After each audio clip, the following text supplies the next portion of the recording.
नमस्कार दोस्तों, मैं एस बी चावड़ा आज आपके सामने Gujarati second language standard 12th उसका जो 5वां चैप्टर है थिंगड़ू, उसका तीसरा पार्ट आपके सामने रखने का प्रयत्न कर रहा हूं। दोस्तों, मेरी आपसे एक गुजारिश है कि अगर मेरी इस चैनल को सब्सक्राइब न किया हो तो ज़रूर से कर देना। तो दोस्तों, अब हम इसका तीसरा पार्ट पढ़ना शुरू करेंगे इस प्रकार से। प्रभाशंकर बखिया भरता भरता बोल्या, પછી તો વરસ પછી વરસ વીતતા જાય છે। રાજા વૃદ્ધ થયા, રાણી વૃદ્ધ થયા, પણ ચિરાયુ તો એવો ને એવો ફૂટડો 16 વર્ષનો રાજકુમાર જ રહ્યો। ચિરાયુ તો ભારે મોજ શોખમાં પડી ગયો। એક રાજકુંવરીને પરણે ને એ મોટી ઉંમરની થાય એટલે છોડી દે ને બીજી રાજકુંવરીને પરણે, આનો કોઈ પાર જ ન રહ્યો। એક દિવસ રાજા અને રાણી ઝરૂખામાં બેઠા હતા, ત્યાં પાસેથી કોઈનું હૈયાફાટ રડવું સંભળાયું। એમણે જોયું તો રાજકુમારે તરછોડેલી રાણી જ રડતી હતી। રાજા એને સમજાવીને છાની રાખવા ગયા, ત્યાં એ જીભ કરડીને મરી ગઈ। રાજા રાણી આથી બહુ ઉદાસ થઈ ગયા। આથી તેમનાથી બોલાઈ ગયું કે આના કરતાં તો જુવાની નહીં હોય તે સારું, ને તરત જ પેલા સિદ્ધ પુરુષના કહેવા પ્રમાણે થયું। ચિરાયુના રેશમી વસ્ત્રમાં કાણું પડ્યું ને કાણું પડતાની સાથે જ રાજકુમાર એકાએક ફેરવાઈ ગયો। એના શરીર પરની ચામડી ઝૂલી પડી, એના શરીરે પરુ દૂજતા ઝારા ઉભરાઈ ઉઠ્યા। એને જોઈને લોકો મોં ફેરવીને લઈને નાસવા લાગ્યા। ચિરાયુ તો પડતો અથડાતો રાજા રાણી પાસે આવ્યો ને કર ગરી પડ્યો, મને બચાવો, મને બચાવો। प्रभाशंकर इस प्रकार अपने कोट को सीते सीते बोलने लगे कि इस प्रकार साल पे साल बीतते गए।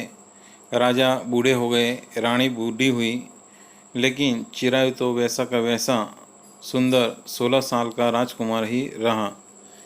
चिरायु बड़ी मौज शौक में पड़ गया। एक राजकुमारी के साथ शादी करता और वो बड़ी उम्र की हो जाती तो उसे छोड़ देता और दूसरी राजकुमारी से शादी कर लेता। और कहते इसका तो कोई पार ही नहीं रहा। एक दिन राजा और रानी ऐसे ज़रूखे में बैठे थे, वहीं पास में किसी का ज़ोर ज़ोर से रोने की आवाज़ सुनाई देने लगी। उन्होंने देखा तो राजकुमार ने जिस रानी को छोड़ दिया था वो वहाँ पर रो रही थी। राजा उसे समझाने के लिए, चुप कराने के लिए वहाँ गए तो वो दुखी होकर वहीं पर मर गई। राजा रानी इससे बहुत उदास हो गए और उनके मुंह से ये निकल गया कि इससे तो अच्छा युवानी नहीं होती तो अच्छा था। ने उसी समय कहते उस सिद्ध पुरुष के कहने के मुताबिक हुआ। चिरायु के रेशमी वस्त्र में छेद हो गया। वो छेद होने के साथ ही राजकुमार अचानक वो बदल गया। उसके शरीर पर कहते उसकी जो चमड़ी है वो ऐसे नीचे झूलने लगी और उसके शरीर पर कहते कि कोड़े उभर आए। उसे देखकर लोग उससे मुंह घुमाकर भागने लगे और दूसरी तरफ चिरायु ऐसे गिरता पड़ता राजा रानी के पास आकर ऐसे रोने लगा कि मुझे बचाओ, मुझे बचाओ। રાણીની આંખમાંથી ચોધાર આંસુ વહેવા લાગ્યા। એણે એને ખોળે લીધો અને ફાટેલા રેશમી વસ્ત્રને થીંગડું દેવા બેઠી। એ બખિયા ભરે પણ વસ્ત્ર સંધાય નહીં। રાજા રાણી પાપ મુક્ત તો થોડા જ હતા। પછી તો રાજાના દરબારીઓએ પ્રયત્ન કર્યો પણ ફોકટ। આમ દિવસે દિવસે કાણું તો મોટું થતું ચાલ્યું। એને સાંધવા જેટલા કલંક વગરના વરસ કોની પાસે હોય। રાજા અને રાણી તો કુંવરની દશા જોઈને મરણ શરણ થયા। પછી ચિરાયુ તો નીકળી પડ્યો। મનુએ પૂછ્યું, પણ એણે એ વસ્ત્ર ઉતારીને ફેંકી કેમ ન દીધું?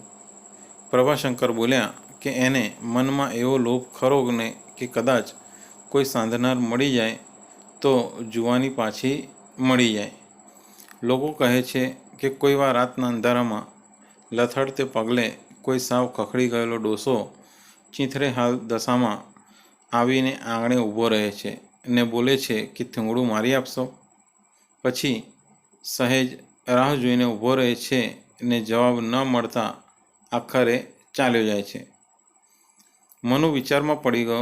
થોડી વાર સુધી કશું બોલ્યો નહીં. પછી કિશોર વિચાર આવતા એની આંખ ચમકી ઉઠી ને બોલી ઉઠ્યો કે દાદા, તમે તો મોડે સુધી જાગતા ઓટલે બેસી રહો છો. તમને જો એ કોઈ વાર દેખાય તો મને બોલાવજો. આપણે બે મળીને એનું રેશમી વસ્ત્ર ઉતારીને ફેંકી દઈશું.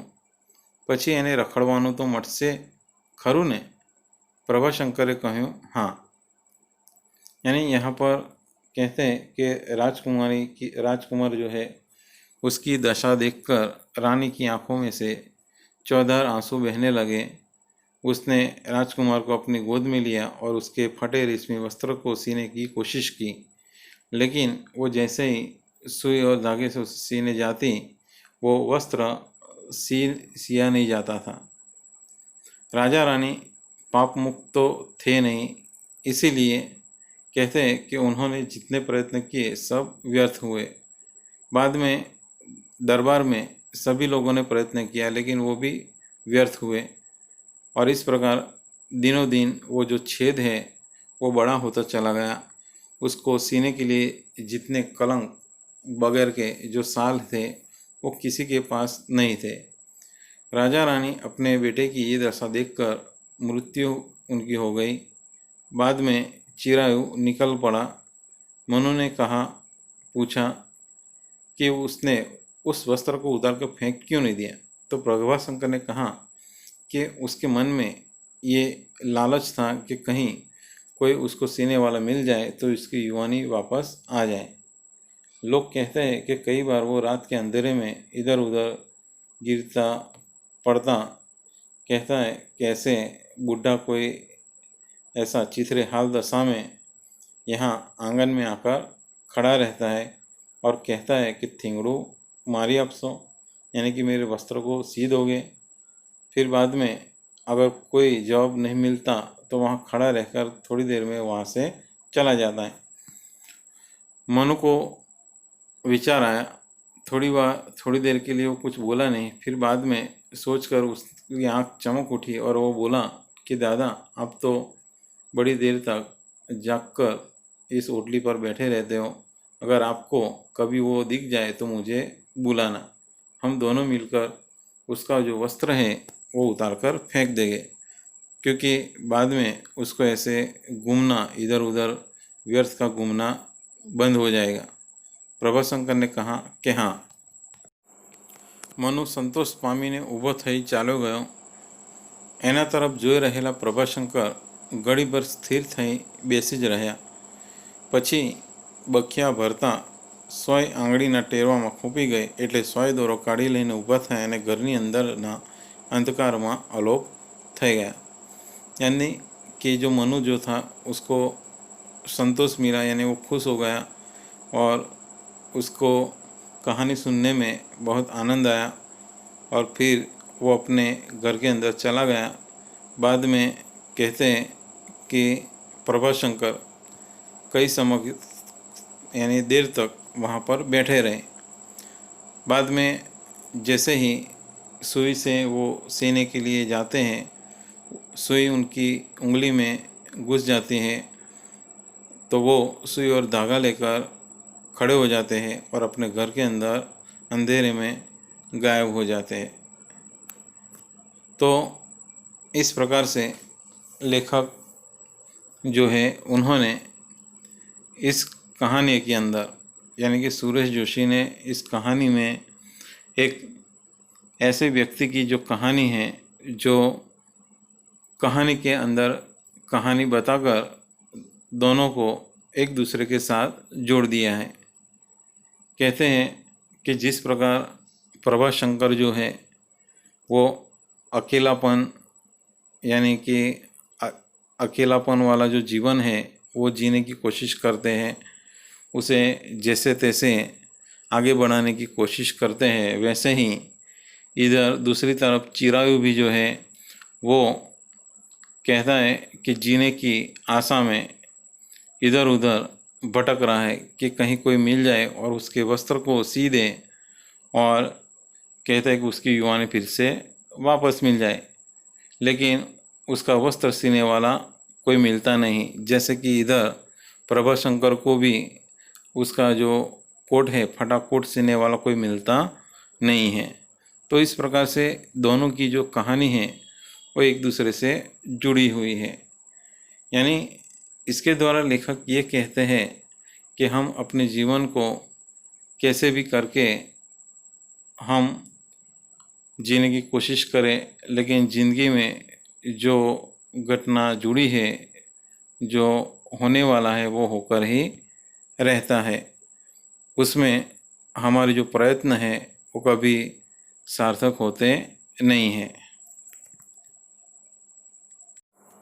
तो मित्रों, હવે આપણે આનું સ્વાધ્યાય જોવાનો પ્રયત્ન કરીશું। એમાં પહેલો પ્રશ્ન છે કે નીચેના પ્રશ્નોના એક એક વાક્યમાં ઉત્તર લખો। પહેલો પ્રશ્ન છે, પ્રભાશંકરનો ભૂતકાળ કેવો હતો? તો એનો જવાબ છે કે પ્રભાશંકર બાળપણથી દુઃખી હતા। કે છે કે પોતાની પત્નીના અવસાન બાદ પ્રભાશંકરના જીવનમાં કંઈ પણ પ્રકારનો રસ રહ્યો ન હતો। તેઓ એકલવાયુ અને નિરાધાર જીવન જીવતા હતા। બીજો પ્રશ્ન છે, પત્નીના અવસાન બાદ નાયક કેવું જીવન જીવતા હતા? તો પાર્વતીના અવસાન બાદ પ્રભાશંકરના જીવનમાં કે છે કે રહ્યો સહ્યો રસ પણ સુકાઈ ગયો હતો અને તેઓ એકલવાયુ જીવન જીવતા હતા।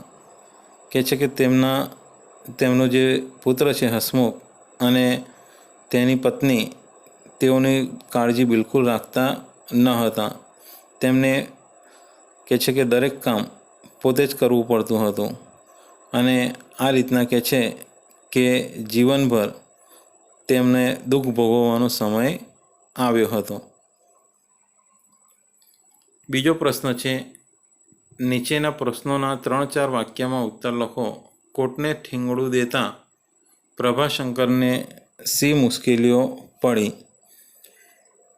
તો એનો જવાબ છે કે તેમની પત્ની પાર્વતીની કે છે કે મૃત્યુ પછી પ્રભાશંકર એકાકી અને એકલવાયુ જીવન જીવતા હતા। કે છે કે તેમના પુત્ર અને તેની પત્ની તેઓની કાળજી નહોતા રાખતા અને કે છે કે દરેક કામ પોતે જ કરવું પડતું અને એટલા માટે કે છે કે કોટને થીંગડું મારવા માટે તેઓને સોયદોરો શોધવામાં પણ ખૂબ મુશ્કેલી પડી। ત્યારબાદ કે છે કે અચાનક કે છે કે દિવાસળી શોધતા તેમને એક ડબ્બીમાંથી સોયદોરો મળ્યા અને તે લઈને દીવાના અજવાળે જ્યારે કોટને ઠીંગણું મારવા માટે બેઠા તો એ સમયે સોયમાં દોરો પારવાનો પ્રયત્ન કર્યો, પણ કે છે કે વૃદ્ધ થઈ ગયા હોવાથી તેઓને નાકું દેખાયું નહીં અને કે છે કે આખરે કે છે કે બાજુનો પડોશીનો જે છોકરો મનુ છે એને વાર્તા કહેવાની શરતે સોયમાં દોરો પરોવી આપ્યો। બીજો પ્રશ્ન છે, પ્રભાશંકરે મનુને કઈ વાર્તા કહી? તો પ્રભાશંકર જ્યારે કોટને થીંગણું દેવા માટે જ્યારે બાર ઓટલા પર બેઠા તો એ સમયે કે છે કે તેમને સોયનું નાકું દેખાયું નહીં અને આખરે કે છે કે શેરીમાં રમતા મનુની પાસે તેમણે વાર્તા કહેવાની શરતે દોરો પરોવાવ્યો। એટલે કે મનુએ વાર્તા કહેવાની શરતે સોયમાં દોરો પરોવી આપ્યો। પ્રભાશંકરે મનુને કે છે કે રાજા રાણી અને ચિરાયુની વાર્તા કહી અને સમજાવ્યું કે વસ્ત્ર હોય કે શરીર, તેની જીર્ણતા નિવારવી અશક્ય છે। યાની કે શરીર હોય કે વસ્ત્ર કે છે કે તેને આપણે વ્યર્થ પ્રયત્નો કરવાથી કે છે કે સફળતા મળતી નથી। હવે આપણે સવિસ્તાર પ્રશ્નો જોઈએ કે નીચેના પ્રશ્નોના સવિસ્તાર ઉત્તર લખો। એમાં પહેલો પ્રશ્ન છે કે પાર્વતીનું પાત્રાલેખન કરો। तो आ લેસનની અંદર આ વાર્તાની અંદર કે છે કે પ્રભાશંકરની પત્ની જે છે એ પાર્વતી કે છે કે તેમના જ્યાં સુધી જીવિત રહ્યા ત્યાં સુધી તેમના સુખ દુઃખમાં ખૂબ સાથ આપ્યો કે છે કે પતિના એ સંઘર્ષમય જીવનમાં તેમણે ખૂબ જ સાથ આપ્યો। જ્યારે પ્રભાશંકર 35 વર્ષની ઉંમરે લગ્ન કર્યું તે સમયે પાર્વતીને કે છે કે પોતાના ઘરની જ્યારે પરિસ્થિતિ બતાવી તો એ સમયે પાર્વતીએ કહ્યું કે ગમે એટલી મુસીબત આવશે તો એનો સામનો કરશે અને આ રીતના તેમણે કે છે કે જીવનભર એ વચન નિભાવ્યું। પાર્વતીએ કે છે કે ખૂબ કરકસર અને સૂઝબૂછથી કે છે કે આ પ્રભાશંકરના દુઃખી જીવનને સુખમય બનાવ્યું કે છે કે પોતાના પતિની નાનામાં નાની જરૂરિયાત તે સંતોષતી કે છે કે પતિને જ્યારે પણ નોકરી માટે બહાર જતા ત્યારે પાણી પીવાની ટેવ હતી, તે હંમેશા પાણી લઈને તેમની સામે હાજર થઈ જતી કે છે કે તેમની સાથે ખૂબ ઓછું બોલતી અને જો કોઈ પણ વાત કરવી હોય તો તે એમને કે છે કે તેમનો હાથ પકડીને કે તેમના પાછળથી કોટની બાંય ઝાલીને ઊભા રાખતા અને પોતાના મનની વાત કહેતા હતા કે છે કે આખા દિવસના કામથી થાકેલા હોવા છતાં પણ રાત્રે કે છે કે પોતાના રૂમમાં પોતાના પતિની રાહ જોતાં જોતાં સૂઈ જતા હતા, છતાં પણ તેઓ ક્યારે પણ કે છે કે પોતાની આ સ્થિતિનું આ દુઃખનું કે છે કે કારણ પોતાના પતિને કહેતા ન હતા અને કે છે કે આ રીતના જ્યાં સુધી એ જીવ્યા ત્યાં સુધી પ્રભાશંકરનો તેમણે દર સમયે એને હરેક પરિસ્થિતિમાં સાથ આપ્યો। હવે બીજો પ્રશ્ન છે, થીંગડું શીર્ષકની યોગ્યતા સ્પષ્ટ કરો। તો આ વાર્તામાં પ્રભાશંકરના સંઘર્ષમય જીવનનું વર્ણન કરતાં માનવ જીવનના એક જે સત્ય જે હકીકત છે તેનું વર્ણન કર્યું છે કે વસ્ત્ર હોય કે શરીર, તેની જીર્ણતાને આપણે નિવારી શકતા નથી, તેને થીંગડું મારવાના પ્રયત્નો વ્યર્થ છે, એ રહસ્યને અહીંયા સ્પષ્ટ કર્યું છે કે આ વાર્તામાં થીંગડું મારવાની જે વાત લેખકે જુદા જુદા 4 સંદર્ભમાં કહી છે। પહેલા સંદર્ભમાં તેમણે જણાવ્યું છે કે પ્રભાશંકરના ફાટેલા કોટને થીંગડું મારવા જેવી સામાન્ય હકીકતને તેમણે ખાસ હેતુ માટે તેમણે પ્રયોજ્યું છે। બીજા સંદર્ભમાં પાર્વતીએ પ્રભાશંકર સાથે લગ્ન કરતી વખતે ગમે તેટલા થીંગડા મારવાનું કહેશે હું મારીશ એ વાત દ્વારા તેમણે એ જણાવ્યું કે પ્રભાશંકરના જીવનમાં અનેક મુસીબતો હતી અને એ મુસીબતોને કે છે કે સ્વીકારવાનું વાત તેમણે પાર્વતી દ્વારા આપેલા વચનમાં તેમણે જણાવ્યું છે। ત્રીજા સંદર્ભમાં સિદ્ધ પુરુષના કહેવા પ્રમાણે રાજા રાણીના મનમાં ચિરાયુ વિશે ખરાબ વિચાર આવ્યો કે તરત ચિરાયુના વસ્ત્રમાં કાણું પડ્યું અને અહીં વસ્ત્રને થીંગડું મારવાની વાત થઈ છે। જ્યારે ચોથા સંદર્ભમાં પત્ની વિનાના પ્રભાશંકરનું શેષ જીવન પણ એક થીંગડું જ છે। આ વાર્તાનું શીર્ષક થીંગડું જે પ્રભાશંકર અને ચિરાયુની જિંદગીને લાગુ પડે છે। આમ ઉપર મુજબના 4 સંદર્ભમાં જે થીંગડું શીર્ષક જે છે એ ખૂબ પ્રતિકરૂપ બની રહ્યું છે અને જે યથાર્થ પણ છે।